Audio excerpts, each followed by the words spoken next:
Hello everyone and welcome. Today it's time for a new unit review, but our newest banner is special. It only has 2 units, Ilgar and Surtur. So without any further ado, let's dive right in. Our first new unit is Ilgar. Ilgar is a blue infantry dagger with 151 BST. Her stats are quite good. With 33 attack and 38 speed, she can deal some real damage. Her enemy phase will be very poor, but Ilgar is designed as a player phase unit through and through. Her personal weapon is the Silgar, a 14 might dagger with speed plus 3. Additionally, as long as she is faster than her opponent, her weapon gives her 4 more attack and another 4 speed. Then, after combat, she debuffs the defense and res of her target and enemies within 2 spaces. This weapon is kinda boring, but it works. Ilgar likes both attack and speed, so a weapon that gives her plenty of both is nice to have. Also, just mechanically speaking, the Silgar ensures that Ilgar will always double any opponent with lower speed than she has, barring effects which nullify follow-up attacks. In short, I feel like Ilgar is a fast unit that will be very good at killing other fast units on the player phase. Her special is Glimmer, her B skill is Chill Speed, and her C skill is Speed Tactic.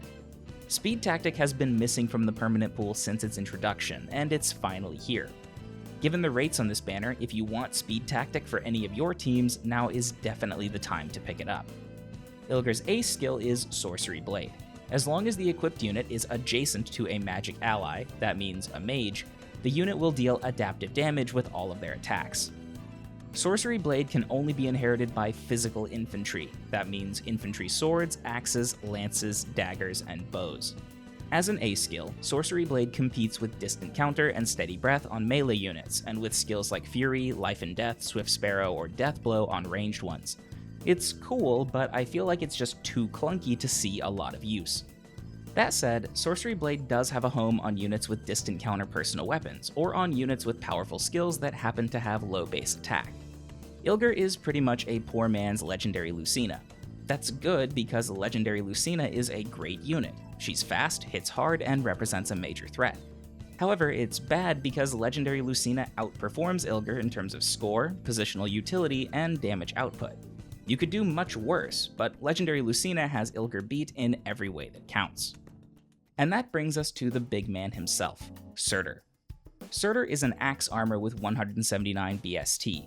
He has super boons in both attack and defense, alongside super banes in HP and speed. He can reach the 180 BST bin, making him the third 180 armor, alongside Halloween Myrrh and Legendary Tiki. Surtur has been the talk of the hero's town, and for good reason. He's insanely powerful. First, there's his weapon, Sinmara.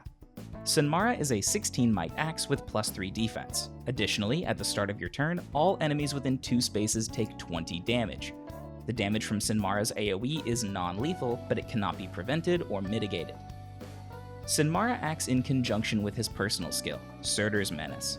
Surtur's Menace is a C skill that is mechanically a powered-up threaten effect. At the beginning of your turn, if an enemy is within 2 spaces, Surtur gets plus 4 to all of his stats and debuffs all enemies within 2 spaces for minus 4 in all of theirs. Together, Sinmara and Surtur's Menace act as a huge aura of guaranteed damage, buffs, and debuffs that follow Surtur wherever he goes. Because the AoEs are 2 range, you can't really ignore them. If you attack Surtur on the player phase, you're forced to 1-round KO him or get a movement assist. If you don't, then Sinmara and Menace will activate and Surtur will almost certainly kill you. Likewise, if you try to enemy phase him, his movement ensures that Sinmara and Menace will apply before he can be baited in. Surtur is stronger without Armor March for this reason. If he's too mobile, his personal skill and weapon don't do anything. For as overpowered as Surtur obviously is, I actually appreciate these design decisions. Surtur is broken, but he's also very different from the normal mixed phase premium armors. He's a bona fide raid boss, a huge lumbering threat that your team can dogpile to take down. The rest of Surtur's skills are perfect for what he's trying to do. His special is Bonfire, a natural haymaker with his sky-high defense.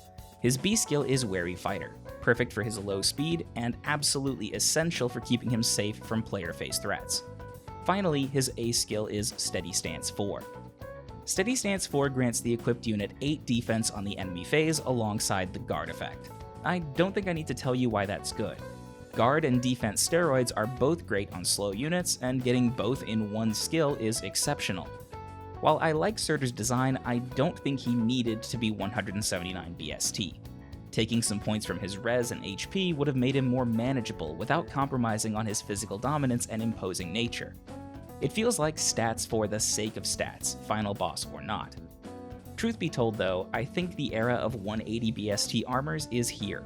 With units like Tiki, Myrrh, and now Surtur being released, there isn't much room for 175s, or heaven forbid 170s, to compete in the category at the top of their class. As such, expect more 180 armors in the future. This banner is incredible, not only because both units are good and the fodder is great, but because the rates, if you want either Ilgar or Surtur, are outstanding.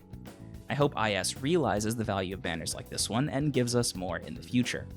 Having efficient, merge-focused banners would really take the sting out of merging 5-star exclusives and would go a long way to making them more obtainable.